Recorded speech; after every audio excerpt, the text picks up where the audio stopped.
नमस्कार, मेरा नाम एडवोकेट राहुल तिवारी है और एक बार फिर मैं आज अपने 3 होनहार स्टूडेंट्स के साथ आया हूँ, एक बहुत ही गंभीर मुद्दे पे चर्चा करने। और उस मुद्दे का नाम है कंपनसेशन फॉर फॉल्स इम्प्रिजनमेंट। ये एक ऐसा मुद्दा है जिससे हर एक भारतीय जुड़ा रहता है और ऐसे हमने बहुत से केसेस देखे हैं कि ऐसे बहुत से लोग जिनकी कभी कोई गलती नहीं होती और वो बैठकर अपने बहुत ही कीमती वक़्त जेल के भीतर गुजार गुजार देते हैं और बाद में पता चलता है कि उनकी कोई गलती नहीं थी। एक कहावत है, वक़्त-वक़्त की बात है, जो अच्छा वक़्त है वो बीत जाता है, जो बुरा वक़्त है वो गुज़र जाता है। लेकिन उस वक़्त का क्या, जो जिसमें आपकी कोई गलती भी नहीं और आप बिना किसी गलती के जेल के सलाखों के पीछे गुज़ार दें। और ऐसा ही बहुत से उन लोगों के साथ होता है कि जो बिना किसी गलती के जेल में गुज़र जाता है। क्यों? अपनी उनका बहुत ही कीमती समय जेल के पीछे गुज़रता है, जब वो उनके खिलाफ फ़ॉल्स मुकदमे दायर हो जाते हैं। कहते हैं कि जब आप पैसे कमाते हैं और आपके कोई पैसे ले ले, तो आप पैसे फिर से कमा सकते हैं।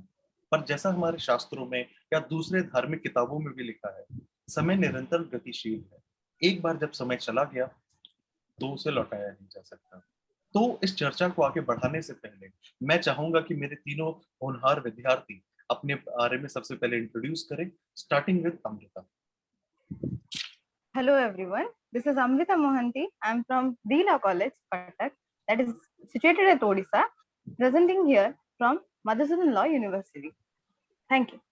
Ayushi, Hello everyone, this is Ayushi Sailor. I'm a third year law student at Dr. Hari Singh Gaur University, Sagar, Madhya Pradesh. Over to you, Ria. Hello everyone, good afternoon. I'm Ria Bhavna, student of Sahansu Kanta Acharya Institute of Law, and I'm a student of second year. और इन लोग ने मैं कहूँगा कि बहुत humble बन रहे थे क्योंकि क्योंकि मेरे स्टूडेंट्स हैं, तो मुझे तो इनके बारे में कुछ पता भी है। जैसे रिया स्टेट लेवल की टेबल टेनिस खिलाड़ी रही हैं अपने स्कूल के दौरान, और मैं तो इनको अभी भी स्कूल ही कहूंगा क्योंकि सेकंड ईयर स्टूडेंट्स हैं और 2 साल से घर बैठी हुई हैं कोरोना की वजह से, कॉलेज नहीं जा पाए। तो मैं तो अभी भी इनका यही मानता हूँ कि इनका एक्सटेंडेड स्कूल चल रहा है। तो इस बहाने जब भी पढ़ाता हूँ तो इनको एनकरेज भी करता हूँ कि ऐसा कुछ नहीं है, बुरा वक्त है, गुजर जाएगा। रहा आयुषी जी का और अमृता जी का, ये दोनों भी अपने स्कूल लेवल में एक्सटेम्पोर कंपटीशन में रैंक होल्डर्स रही हैं। आयुषी अपने स्कूल में पूरे डिस्ट्रिक्ट लेवल में भी फर्स्ट आई थी। सेम वाज विद अमृता, ये भी एक्सटेम्पोर कंपटीशन में फर्स्ट आई थी। और सेम वाज विद मी, मैं तो बदमाशी में, पनिशमेंट लेने में भी अपने स्कूल में हमेशा फर्स्ट आता था। हमेशा मेरे पीटीएम में मेरे पेरेंट्स की एक अलग जगह होती थी कि यस, ये राहुल तिवारी के पेरेंट्स हैं जो हमारे स्कूल का सबसे होनहार और सबसे ज्यादा नॉटी स्टूडेंट है। तो चलो आज चारों रैंक वन मिलके, हम यही कहेंगे कि चारों रैंक वन मिलके इस इम्पोर्टेंट चर्चा पे अब हम लोग इस इम्पोर्टेंट टॉपिक पे हम लोग चर्चा करें। तो रिया, मैं आपसे शुरुआत करता हूँ कि आप अपने सवाल सबसे पहले पूछिए। सर, मेरा सवाल है, ये गलत कारावास क्या है? अगर किसी आम इंसान को अगर गलत आरोप लगाकर फंसा करके जेल दे दिया, सजा दे दिया जाता है या जेल भेज दिया जाता है, तो उसके लिए वो क्या कर सकता है? सबसे पहली बात रिया, इसके दो पहलू होते हैं। क्योंकि इंडिया में क्राइम बहुत ज्यादा होता है और पुलिस फोर्स कम है। 130 करोड़ की आबादी में सिर्फ ट्रायल कोर्ट पे अगर हम देखें तो सिर्फ 21,000 जज हैं। मैं हाई कोर्ट और सुप्रीम कोर्ट को नहीं, जो के जजेस की स्ट्रेंथ को नहीं जोड़ रहा हूँ। और उसमें भी कई सीटें तो 1,000 से 2,000 सीट तो खाली हैं। तो 130 करोड़ की जनसंख्या को न्याय देने के लिए सिर्फ 19,000 जज, सबसे पहली कमी तो यहीं पे आती है। दूसरी चीज, क्योंकि पुलिस फोर्स भी कम है, तो जब आदमी अरेस्ट होता है तो हमें सबसे पहले दो पहलू देखने चाहिए। एक, जब उस आदमी को सजा मिल गई, क्यों? क्योंकि उसके खिलाफ कुछ सबूत थे, या तो वो सही ढंग से पेश नहीं हुए या इस ढंग से पेश हुए कि जो ट्रायल, जो सेशंस कोर्ट या मजिस्ट्रेट कोर्ट को लगा कि वो आरोपी दोषी है, उसे सजा मिल जाती है। फिर वो अपील में जाता है और अपनी सजा को फिर से फिर से री इन्वेस्टिगेट करवा के या ट्रायल के बेस पर अपनी सजा को खत्म करवाता है। दूसरा पहलू एक ये भी है जो इम्पोर्टेंट पहलू है जो कि अंडर ट्रायल्स की बात करता है। जब पुलिस अरेस्ट करती है तो पुलिस को अरेस्ट के बाद 60 से 90 दिन के अंदर अंदर चार्जशीट फाइल करनी होती है। पुलिस को 24 घंटे के अंदर अंदर उस आरोपी को मजिस्ट्रेट के सामने पेश करना होता है। मजिस्ट्रेट को लगता है कि अगर फर्दर इन्वेस्टिगेशन के लिए उसे बेल भेजना है या बेल देनी है, वो मजिस्ट्रेट तय करता है। अगर पुलिस चार्जशीट जमा कर देती है और मजिस्ट्रेट को लगता है कि अब उसे बेल दे देनी चाहिए, तो भी उसे बेल मिल जाती है। पर दूसरा सवाल ये भी है कि एक बहुत बड़ी संख्या उन प्रिजनर्स की भी है, और मैं प्रिजनर्स ना कह के उन अंडर ट्रायल्स की बात करूंगा कि जिनके खिलाफ अभी तक काफी लंबे समय तक चार्जशीट ही फाइल नहीं हुई और वो बेवजह एक बहुत ही बड़ा समय जेल के भीतर गुजार देते हैं। जैसे एक पटना का ही केस था, मेरे मित्र एडवोकेट प्रियजीत पांडे जी, उन्होंने भी बताया कि एक केस था कि जिसमें बहुत पहले ही उन्होंने बेल अप्लाई किया और कुछ महीनों के बाद भी उस बेल को पुटअप नहीं किया गया। मीन्स मजिस्ट्रेट के सामने उस बेल को पुटअप नहीं किया गया, तो आर्गुमेंट बहुत दूर की बात हो गई। तो फिर वो हाई कोर्ट गए, हाई कोर्ट से उस चीज को ऑर्डर करवाया और फिर जाके उन्होंने उस बेल के ऊपर आर्ग्यू करके उस आरोपी को बेल दिलवाया। तो यहाँ तो चार्जशीट तो बहुत दूर की बात है, बेल के लिए भी एक एक आई वुड से कि एक आरोपी को एक कुछ महीने जेल के अंदर गुजारने पड़ गए। तो मैं इसको भी रॉन्ग फॉल्स इम्प्रिजनमेंट के अंदर रखूंगा। तो ये चीज होती है कि जब आपकी गलती नहीं होती या फिर आपके खिलाफ गलत आरोप लगाया जाता है, आपके खिलाफ गलत शिकायत की जाती है, या फिर जैसा कि मैंने तुम्हें फॉल्स एविडेंस वाली क्लास में पढ़ाया था सेक्शन 191 या 192, या अगर आप किसी के खिलाफ फॉल्स एविडेंस प्लांट करके कोई एक इंसान जैसे ए जिसने बी के खिलाफ फॉल्स एविडेंस प्लांट करके उसे अरेस्ट करवा दिया हो, ऐसे भी केसेस में जो लोग हैं, जो आई वुड से आरोपी ना बोल के मैं उन्हें विक्टिम्स बुलाऊंगा, उनको बहुत ज्यादा परेशानी होती है। सर मेरा दूसरा क्वेश्चन है कि क्या ये पुलिस के द्वारा किया गया प्रक्रिया यानी कि इन्वेस्टिगेशन के दौरान कमी कह सकते हैं, या फिर किसी पर्पस से ये किया जाता है, किसी उद्देश्य से किसी को फंसाने के लिए? मैं इसे ये बोलूंगा कि पर्पस ना बोल के, क्योंकि हमें पुलिस हमारी सुरक्षा के लिए है और हमें पुलिस के काम में कमियां हो, लेकिन पुलिस की इंटेंशन पे हमें सवाल, पूरी पुलिस फोर्स की इंटेंशन पे हमें सवाल नहीं उठाना चाहिए। यस, हर एक डिपार्टमेंट में बहुत से लोग ऐसे होते हैं जो कि अपने काम को सही ढंग से ना करके और करप्शन या दूसरे तरीकों से अपने पैसे कमाने की कोशिश करते हैं, पर पूरी एक संस्था को ब्लेम करना गलत है कि ये जानबूझ के होता है। मैं ये कहूंगा कि एक प्रोसीजरल लैप्स है कि जजेस और पुलिस स्ट्रेंथ की कमी होना एक बहुत बड़ा कारण है। कि और ऊपर से आपने लॉकडाउन पीरियड में भी देखा कि ऐसे बहुत सारे सिचुएशंस थे कि जहाँ पे लोगों को या तो बहुत जल्दी बेल दे दी जा रही थी, या फिर जिनको बेल मिलनी चाहिए थी उनकी ट्रायल में उनके ट्रायल उनको उनको जल्दी डेट्स नहीं मिलती हैं। डेट्स मिलती हैं तो जजेस को भी बहुत सारी चीजों को ध्यान में रखना पड़ता है बेल देने के लिए, क्योंकि जजेस के साथ भी एक प्रॉब्लम होती है कि अगर वो उनके कोर्ट में किसी ने बेल अप्लाई किया और वो उस आरोपी को बेल देते हैं और वो आरोपी उस बेल को जंप कर जाता है या वहां से भाग जाता है, तो उससे उस जज के ट्रैक रिकॉर्ड पे प्रॉब्लम आती है, उसका उस जज का ट्रैक रिकॉर्ड खराब हो जाता है। तो ये सारी चीजें भी होती हैं कि जिसमें जजेस बहुत सारी चीजें देखती हैं, और ओवरऑल मैं ये कहूंगा कि ओवरऑल एक प्रोसीजरल लैप्स की कमी है। क्यों? क्योंकि जुडिशरी हमारी इंडिपेंडेंट है, यस, बट जुडिशरी के ऊपर मैं ये मानता हूं कि ट्रायल कोर्ट के ऊपर भी हाई कोर्ट की अपनी एक विजिलेंस टीम भी होनी चाहिए, जो उनके काम को देखे कि उनके कोर्ट में कितने केसेस आए हैं, कितने अरेस्ट हुए हैं, और उनके जो अरेस्ट हुए हैं, अरेस्ट के बाद केस किस स्टेज पे है और उन्हें बेल मिली थी या बेल नहीं मिली है। इन सब चीजों को देखना बहुत जरूरी है। सर और एक कंफ्यूजन था कि उन लोगों को क्या जो गलत सजा मिलने की वजह से पीड़ित हो चुके, और क्या इन चीजों के लिए कोई कानून है अगर कोई इंसान इसमें फंस जाए तो इससे बचाव के लिए? इससे बचाव के लिए आई वुड से हमारे पास बहुत से कानून हैं। सबसे पहली बात, बचावात्मक कानून पे अगर मैं बात करूं तो सबसे पहला कानून भी यही है कि 24 घंटे, अरेस्ट के 24 घंटे के भीतर अरेस्ट के 24 घंटे के भीतर ही पुलिस को उस आरोपी को मजिस्ट्रेट के सामने पेश करना होता है। और अगर फिर भी लगता है कि पुलिस ने फॉल्स इम्प्रिजनमेंट किया है, तो अनुच्छेद 32 और अनुच्छेद 226 के तहत आप हेबियस कॉर्पस की रिट हाई कोर्ट में लगा सकते हैं। इसके अलावा भी अगर आपका वो तरीका भी आपको मदद नहीं कर पाता, तो उसके बाद भी आप ये कर सकते हैं कि अगर उस आरोपी ने कुछ समय जेल के भीतर गुजारा है, तो उस चीज के लिए सेक्शन सीआरपीसी के सेक्शन 358 ए के तहत आप कंपनसेशन मांग सकते हैं। ठीक है,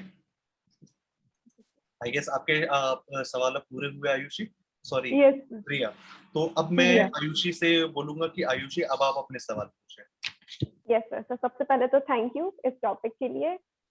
और सर मेरा सबसे पहला क्वेश्चन यही था जहां आपने अभी एंड किया कि सर क्या सीआरपीसी में फॉल्स इम्प्रिजनमेंट के कंपनसेशन के बारे में बात की गई है? मैं इसमें एक चीज और ऐड करूंगा, 357 ए की बात है ये, 357 ए सीआरपीसी में आप फॉल कंपनसेशन ले सकते हैं। और सेक्शन 358 में यहाँ तक कि कंपनसेशन ही छोड़ दीजिए, आप सेक्शन 358 में फॉल्स अरेस्ट के लिए भी कंपनसेशन ले सकते हैं, जिसमें पहले 100 रुपए कंपनसेशन था, जिसको बढ़ा के 1000 रुपए कंपनसेशन कर दिया गया सिर्फ फॉल्स अरेस्ट में, कि जब आपकी गलती नहीं है और सिर्फ अरेस्ट के स्टेज पे ही ये चीज पता लग जाती है कि आप वो एक फॉल्स अरेस्ट था, या फिर वो एक केयरलेस अरेस्ट था, या वो ग्राउंडलेस, जैसे जो प्रॉपर लीगल टर्म है उसे हम कहेंगे ग्राउंडलेस अरेस्ट, वो एक ग्राउंडलेस अरेस्ट था। Okay sir, thank you sir. और सर मेरा दूसरा क्वेश्चन ये था कि क्या कोई स्पेसिफिक ग्राउंड मेंशन किए गए या सेटअप किए गए हैं इस कंपनसेशन के लिए? देखिए, अगर हम सेक्शन 357 और 358 की बात करें, तो ये विक्टिम कंपनसेशन और विक्टिम कंपनसेशन की स्कीम की बात करता है। 357 कहता है कंपनसेशन की जो विक्टिम है उसे कंपनसेशन मिलना चाहिए। ये जजमेंट वाले चैप्टर में आता है सीआरपीसी के। वो ये कहता है कि कोर्ट अपने फैसला देने के दौरान ये देख सकता है कि ओके, इस विक्टिम के को बहुत ज्यादा परेशानी हुई है, इसको एक सर्टेन अमाउंट ऑफ कंपनसेशन या तो स्टेट के द्वारा या उस आरोपी के द्वारा दिलवानी चाहिए, तो दिलवा सकता है। लेकिन ऐसे बहुत सारे केसेस होते हैं जहां पे ये जो वर्ड है विक्टिम, तो विक्टिम के लिए क्या कंपनसेशन है उस पे 350A7 में बात की जाती है। उसमें हर एक स्टेट में एक डिस्ट्रिक्ट लीगल सर्विस अथॉरिटी होती है, वो डिसाइड करता है कि अगर ये विक्टिम है तो इनके लिए क्या इनको कंपनसेशन देनी चाहिए।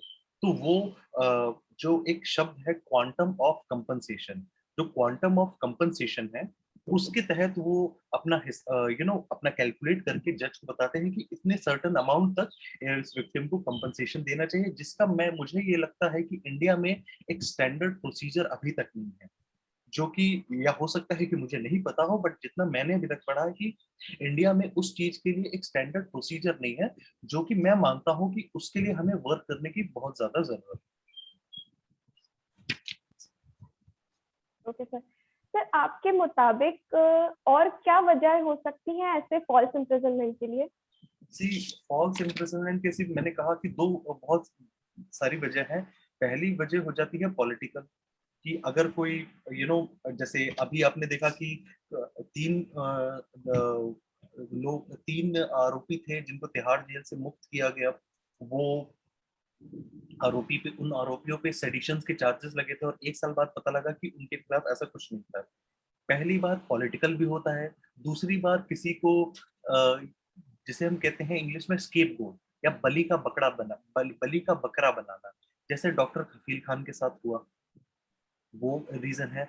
लेकिन ये सब एक रेयर सिचुएशंस में होते हैं या जो कभी कभी होती है।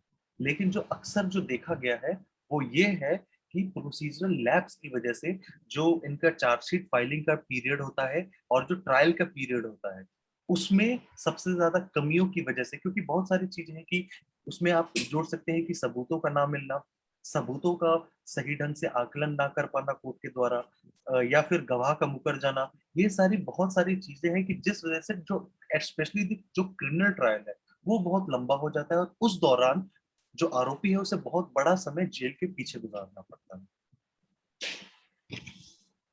तो सर क्या आप हमें एग्जाम्पल के लिए कुछ लैंडमार्क जजमेंट बता सकते हैं सर?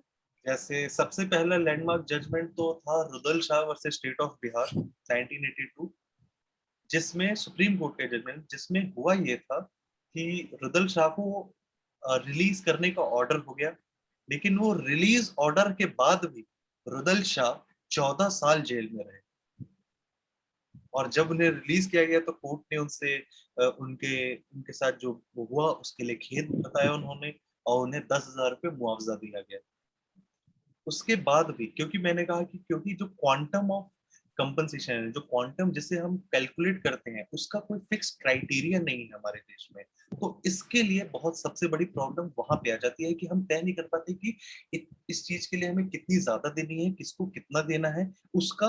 क्योंकि देखिए हर एक केस अलग है, हर दो विक्टिम भी अलग है, तो हर दो विक्टिम जिनके साथ एक तरह का ही अपराध हुआ हो सकता है कि उनको अलग अलग तरह का कंपनसेशन दिया जाए, लेकिन हम उस चीज को किस स्टैंडर्ड रेट में कैलकुलेट करते हैं उस चीज पे सवालिया निशान उठ जाता है। ठीक है कि हमें उस चीज पे ध्यान देना है कि उन्हें एक सर्टेन अमाउंट ऑफ कंपनसेशन के साथ साथ जो ऑफिसर्स हैं जिनपे जिनकी वो ड्यूटी बनती थी उन्हें टाइम पे रिलीज करना, उस पे आप क्या एक्शन लेते हैं वो भी उसके साथ साथ जरूरी है।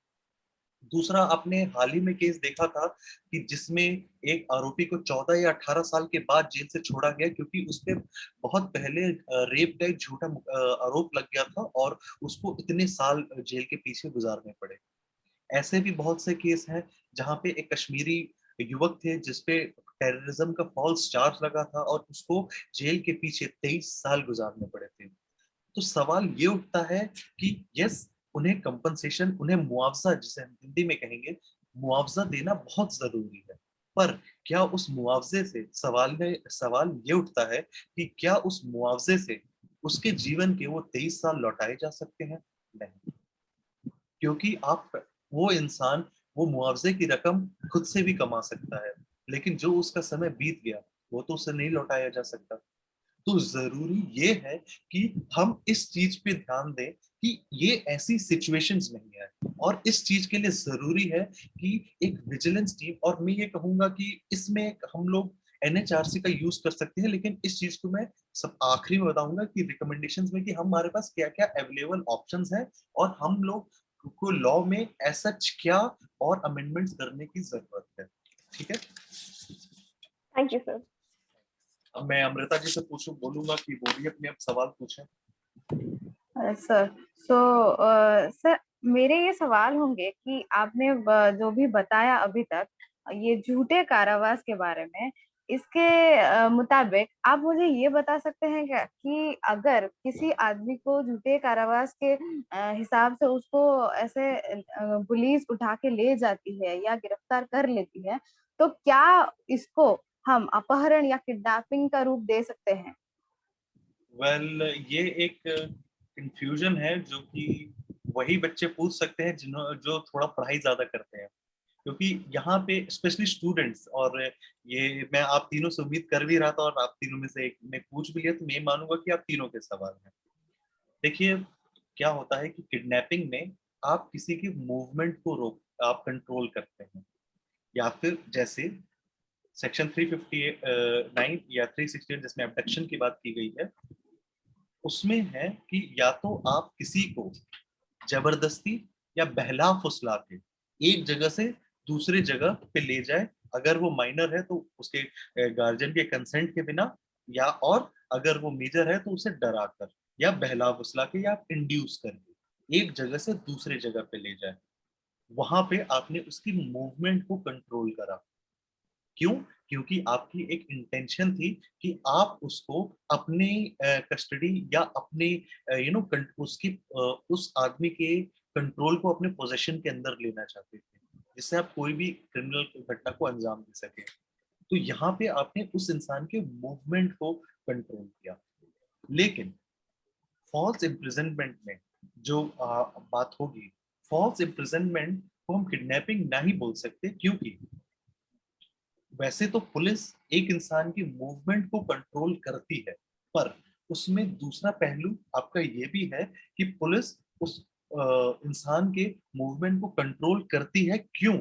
वो अपने एक ऑफिशियल ड्यूटी को उस समय एग्जीक्यूट कर रही होती है, इसीलिए वो उस आरोपी को एक जगह से उठा के पुलिस कस्टडी या जेल में ले जाती है। तो वो चीज जनरल एक्सेप्शन के अंदर आता है, section 76 of Indian penal code. और हमारे एजुकेशन व्यवस्था की भी एक बहुत बड़ी प्रॉब्लम है कि उनकी आईपीसी को पढ़ाना शुरू ही होता है सेक्शन 141 से, और थोड़ा बहुत ध्यान दे देते हैं वो क्रिमिनल कॉन्स्पिरेसी से। जनरल एक्सेप्शंस क्या होते हैं, प्राइवेट डिफेंस क्या होता है, अबेटमेंट किसे बोलते हैं, असॉल्ट का कॉन्सेप्ट क्या होता है, अटेम्प्ट किसको बोलते हैं, जॉइंट लाइबिलिटी क्या होती है, स्ट्रिक्ट लाइबिलिटी, कंस्ट्रक्टिव लाइबिलिटी, ये सब क्या होती है, इस चीजों पे ध्यान नहीं दिया जाता। उनकी आईपीसी शुरुआत ही होती है पब्लिक ट्रांक्विलिटी के चैप्टर से, section 141 of Indian penal code. So इस चीज को ध्यान देना जरूरी है कि जब एक पुलिस ऑफिसर अपनी ऑफिशियल ड्यूटी के दौरान एक इंसान को एक जगह से उठा के दूसरी जगह, जो कि उसका या तो लॉफुल कस्टडी है या पुलिस स्टेशन है या जेल है, वहां रखता है, तो वो अपनी एक ऑफिशियल ड्यूटी को एग्जीक्यूट कर रहा है। और उस समय उस घटना को किडनैपिंग ना बोल के वो जनरल एक्सेप्शन में आएगा। वो वहां पे अपनी ड्यूटी कर रहा है, वो वहां उसे अरेस्ट करने गया है, बिकॉज अरेस्ट करना, अरेस्टिंग अ पर्सन, एक इंसान को गिरफ्तार करना और उसे ब्रिंगिंग टू दी कस्टडी, जिसे कहते हैं कि अपने कस्टडी में लाना, उसे किडनैपिंग हम नहीं कह सकते। ठीक है। Okay sir. सर ये तो समझ गए, लेकिन सर और एक क्वेश्चन होगा मेरी तरफ से आपको, इसी मतलब इसी को मद्देनजर रखते हुए कि क्या हम क्या कहेंगे उसको, अगर एक सिचुएशन में ऐसा होता है जहाँ पे किसी गलत नाम या फिर सेम तरह के नाम के लिए, सिमिलर नाम के लिए अगर किसी एक को किसी और की जगह पे गिरफ्त कर दिया जाए, तो उस गिरफ्तार को हम क्या फॉल्स इम्प्रिजनमेंट कह सकते हैं? यस। और इसके लिए एक जजमेंट भी है, DK Basu versus state of West Bengal 1997। उसमें ये गाइडलाइंस दी गई थी कि जब भी कोई आरोपी अरेस्ट होता है तो विद इन 24 आवर्स अरेस्ट होने के आप पुलिस ऑफिसर्स की ड्यूटी बनती है कि वो डिस्ट्रिक्ट लीगल अथॉरिटी में इस चीज की सूचना दें कि हमने एक इंसान को अरेस्ट किया है।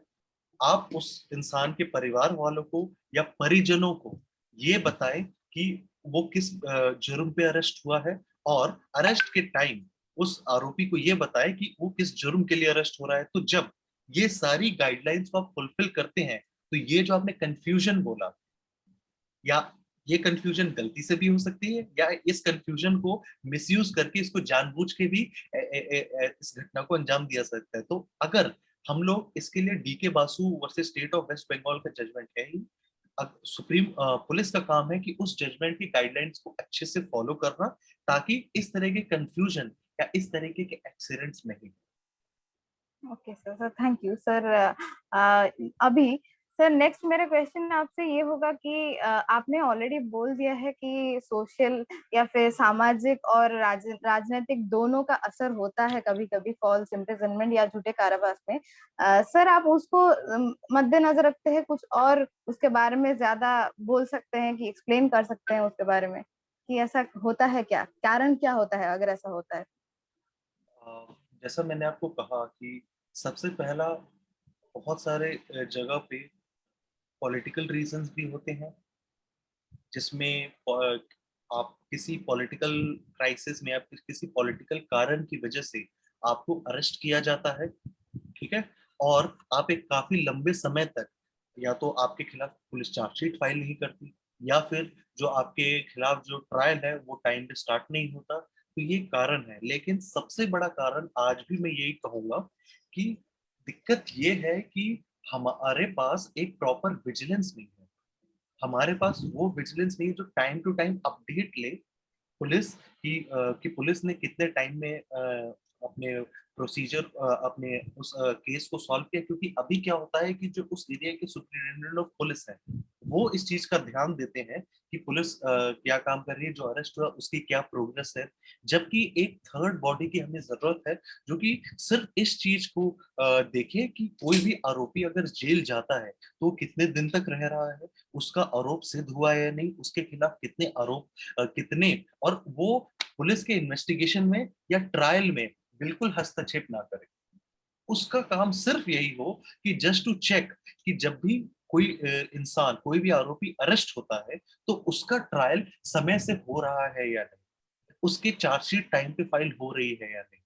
बिकॉज सिर्फ उतना ही अगर समय पे हो तो जो आरोपी है उनके वकीलों को भी समय मिल जाता है कि अगर उनके मौकिल जो उनके क्लाइंट्स हैं, उनके क्लाइंट के खिलाफ अगर कोई झूठे केस बन रहे हैं या केस जिसमें उनको जेल में नहीं रहना चाहिए, वो उस चीज के लिए वो कोर्ट्स में जल्दी से जल्दी अपने पिटीशन को दाखिल कर सकते हैं। तो ये चीज होना बहुत जरूरी है।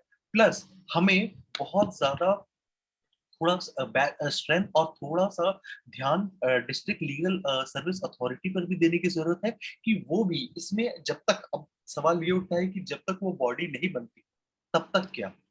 ये बहुत सारे सवाल हमारे यहाँ उठते रहते हैं कि पॉलिटिशियंस को लेके कि ये नहीं, ये अगर हमारे नेता नहीं होंगे तो कौन, आखिर हमारे पास ऑप्शन क्या है, या फिर ये नहीं तो कौन। ऐसा नहीं है, हमें हमेशा दोनों पहलू को देखना चाहिए कि पहला होना क्या चाहिए वो मैंने बता दिया, और दूसरा ये भी कि जब तक ये नहीं होता तब तक हम, और हमारे पास जो अवेलेबल रिसोर्सेज है हम उसको कैसे यूज कर सकते हैं। तो हमारे पास अवेलेबल रिसोर्सेज है हमारे डिस्ट्रिक्ट लीगल अथॉरिटीज। सो हमें उनकी फंडिंग्स हुई, उनके काम करने के तरीका, उन्हें रिस्पॉन्सिबिलिटी ज्यादा देनी चाहिए कि वो इस चीज के ऊपर ध्यान दें। क्योंकि अगर आप उनका देखें कि उनका नाम में, उनकी जो बॉडी है उनके नाम में ही सर्विस आता है, और ये लीगल एड एक्ट 1987 के तहत आया था, जिसमें आप हमारा जो फंडामेंटल राइट है आर्टिकल 21, उसमें ये कहा भी है right to fair trial, right to speedy trial. और इनका लीगल एड का मेन काम यही होता है कि जो बहुत से गरीब लोग हैं, जो एक एडवोकेट, एक अच्छा एडवोकेट अफोर्ड नहीं कर पाते, उनको लीगल एड मिले। जो लीगल अवेयरनेस है, जो उनके लीगल राइट्स हैं, उनकी एक्सेसिबिलिटी, उसकी पहुंच हर गरीब से गरीब, पिछड़े से पिछड़े कुनबे तक पहुंचे, हर एक वो इंसान को अपने लीगल राइट्स के बारे में पता चले। ये काम होता है डिस्ट्रिक्ट लीगल सर्विस अथॉरिटी। तो जब तक हम एक ऐसी बॉडी का गठन नहीं कर देते जो कि एक विजिलेंस का काम कर सके, तब तक हमें जरूरत है कि हम डिस्ट्रिक्ट लीगल सर्विस अथॉरिटी, क्योंकि ये एक ऐसी चीज है जिसपे ना तो बहुत ज्यादा ध्यान दी जाती है, ना कॉलेज में पढ़ाया जाता है, और एक ये बहुत ही बहुत एक ल्यूक्रेटिव करियर ऑप्शंस भी बहुत लोगों के लिए नहीं है, बहुत लोग इसको परस्यू भी नहीं करते। तो इस चीज के लिए ये एक बहुत इंपॉर्टेंट लॉ है जिसके बारे में बहुत लोगों को नहीं पता। तो ये जरूरी है कि इस चीज को लेकर हम सब कोई जागरूक। Thank you so much sir, इतने अच्छे तरह से आपने इसको अवेयर किया है लोगों को इस बारे में। और फिर मेरा नेक्स्ट सवाल आपको ये रहेगा कि आपने बोला है कि कंपनसेशन देना चाहिए, जो कि मुआवजा है, वो जो कंपनसेशन या मुआवजा मिलता है उसका हम सर गणना किस तरह से करेंगे? वो सर मैं, आपने बोला आयुषी ने बोला भी यही ऑलरेडी। सवाल पूछा था, मैंने क्या कहा, अगर आप रुदल शाह के जजमेंट पढ़िए तो उसमें 10,000 रुपए 1982 में उन्हें मुआवजा दिया गया था। अगर आप दूसरे केसेस भी अगर देखते हैं, जैसे ये हमारे भोपाल गैस ट्रेजेडी का जो केस था, उसमें भी एक सर्टेन अमाउंट, कुछ काफी करोड़ कंपनसेशन दिए गए थे सारे विक्टिम्स को। तो कोर्ट जो है वो केस टू केस बेसिस पर डिसाइड करती है कि कितना मुआवजा मिलना चाहिए। पर सवाल उस पे नहीं कि कितना मुआवजा मिलना चाहिए, सवाल ये है कि हम मुआवजे को कैलकुलेट करने के लिए एक स्टैंडर्ड प्रोसीजर को अडॉप्ट करें, जो कि अभी तक हमारे पास नहीं है। चाहे वो आप नॉर्मल कंपनसेशन में देखें या विक्टिम कंपनसेशन स्कीम्स के तहत भी देखें। Sir thank you sir. Sir next ये बात अभी आती है कि ये जो पुलिस ऑफिसर होते हैं, जो लोग ऐसे झूठे कारावास कराते हैं लोगों का, या फिर उनको ऐसे ले जाते हैं ऐसे आरोप में, सर उनका इसमें क्या उत्तरदायित्व होता है?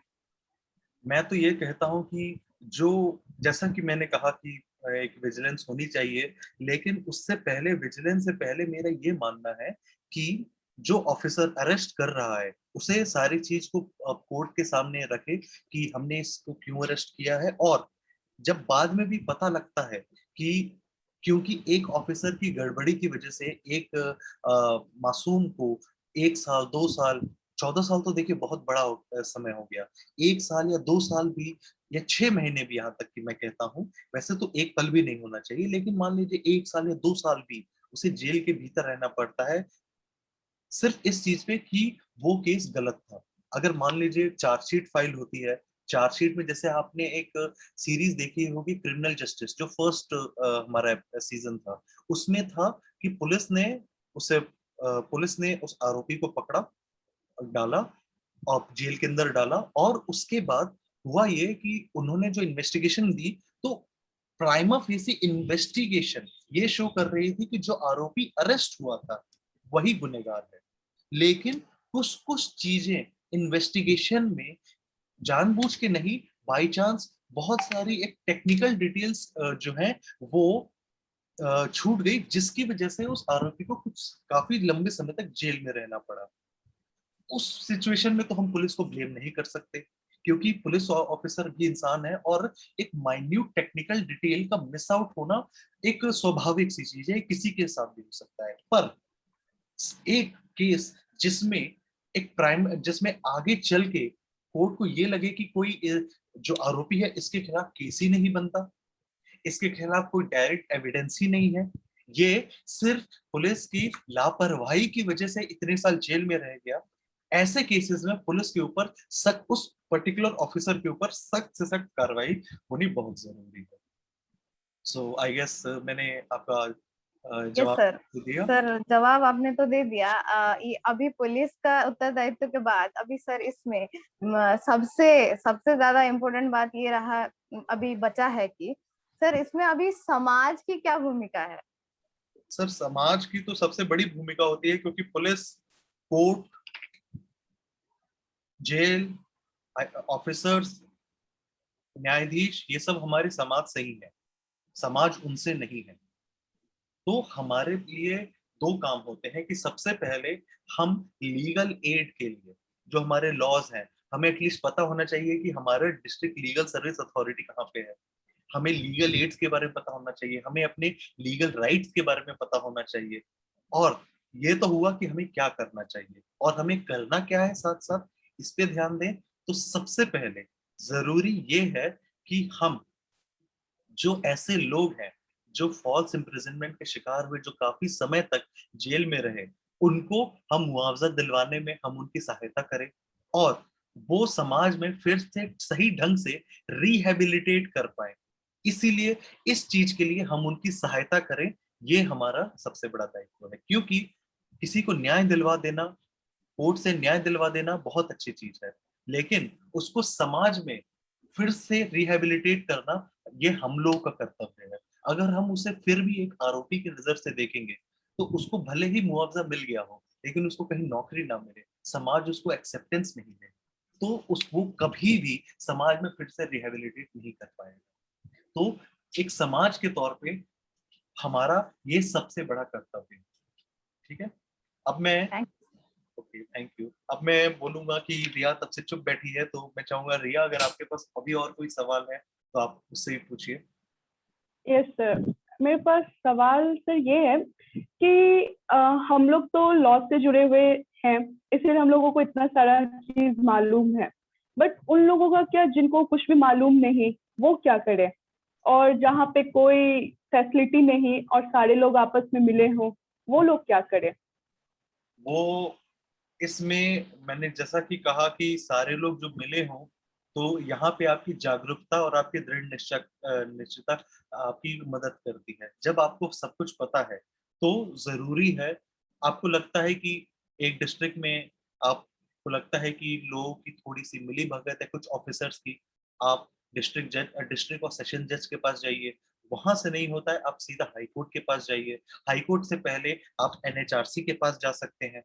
तो ये सारे एनएचआरसी तो नेशनल गवर्नमेंट, आप स्टेट ह्यूमन राइट्स कमीशन में इस चीज की कंप्लेन कर सकते हैं। तो इसीलिए मैंने कहा कि आखिरी में सबसे ज्यादा जो आपकी जागरूकता है वही काम देती है। इसीलिए हम ये वीडियोस बनाते हैं कि ताकि हम और ज्यादा से ज्यादा लोगों को इस बारे में जागरूक कर पाए। दूसरा, हमें इस चीज को भी ध्यान देना है कि ये जो पुलिस केस है, ये किसी के करियर पे कैसे इफेक्ट करते हैं। अगर किसी में पुलिस केस लग जाए, अगर किसी के एफआईआर पे नाम आ गया, और अगर वो एक यंग स्टूडेंट है या यंग प्रोफेशनल है, तो उसके करियर पे एक बहुत बड़ा दाग लग जाता है। वो जब तक उसे अगर कोर्ट से उसे due to lack of evidence के तहत अगर उस कोर्ट से छूटता है तो भी वो सरकारी नौकरी के लिए अप्लाई नहीं कर सकता, क्योंकि Nazrul Islam versus state of West Bengal में ये बात कही थी कि जब तक आपके खिलाफ कोई क्रिमिनल केस पेंडिंग है आप कोई सरकारी नौकरी का आवेदन नहीं दे सकते। और ये आई गेस मुझे तो लगता है कि ये तो हमारे पॉलिटिशियंस पे भी लागू होनी चाहिए। ठीक है। दूसरा, उस केस में ये भी कहा था कि जब तक आपको ऑनरेबल एक्विटल कोर्ट से नहीं मिलता, जिसे हम बाइज्जत बरी कहना कहते हैं, तब तक आप किसी सरकारी नौकरी के लिए आवेदन नहीं दे सकते। दूसरा, अगर आप कोई वर्किंग प्रोफेशनल है और आप पे ऐसे पुलिस केस लगते हैं तो सबसे इंपॉर्टेंट चीज है, सरकारी नौकरी है तो आपकी ग्रोथ रुक जाती है, प्राइवेट है तो आपको सीधा नौकरी से निकाल देते हैं। और क्योंकि एक पुलिस केस आप पे हो रखा है और आपको जब तक बाइज्जत बरी ना हो तो जरूरी ये होता है कि जरूरी ये हो जाता है कि आप उस चीज को केस को ढंग से परस्यू करें, क्योंकि जब तक आप बाइज्जत बरी नहीं होंगे आपको एक अच्छी, आप फिर से किसी प्राइवेट सेक्टर में ही आप किसी अच्छी नौकरी के आवेदन नहीं दे सकते। तो जरूरी यही है, अंत में भी मैं यही कहूंगा कि हमें और भी ज्यादा जागरूक होने की जरूरत है। आयुषी, अब आपके पास अगर कोई आखिरी सवाल हो तो आप भी पूछ सकते हैं। Yes sir. सर तो आज हमने इतने थरली इस टॉपिक के बारे में जाना और समझा, तो सर मेरा लास्ट क्वेश्चन आपसे ये है कि हमें इसके सुधार के लिए कैसे बदलावों की जरूरत है? सबसे पहले, जैसा महात्मा गांधी जी ने कहा था, खुद बदलो देश बदलेगा। Be the change you want to see. ये तो सामाजिकता की बात हो गई जो मैंने अमृता जी को भी मैंने बताया था। लेकिन अगर कानून में सुधार की बात करें तो जो ये शब्द है विक्टिम, इन दी विक्टिम कंपनसेशन स्कीम, हमें इसे और ज्यादा इलेबोरेट करने की जरूरत है। हमें सेक्शन 357 सब क्लॉज ए में इस चीज की भी अलग से अमेंडमेंट की जरूरत है कि अगर किसी को फॉल्स इम्प्रिजनमेंट मिलती है, अगर वो काफी समय तक बिना उसका आरोप सिद्ध हुए एक सब्सटेंशियल टाइम तक जेल में रहता है, तो उसको कितनी कंपनसेशन मिले और उसका क्वांटम ऑफ कैलकुलेशन कितने दिन में हो, और उसका एक सब्सटेंशियल पोर्शन उस ऑफिसर से मिले या उस आरोपी जो जिसने उसके ऊपर आरोप लगाया है उसके द्वारा उसका एक बहुत ही बड़ा पोर्शन, मैं पूरा नहीं, एक बहुत बड़ा पोर्शन उस आरोपी से दिलवाया जाए।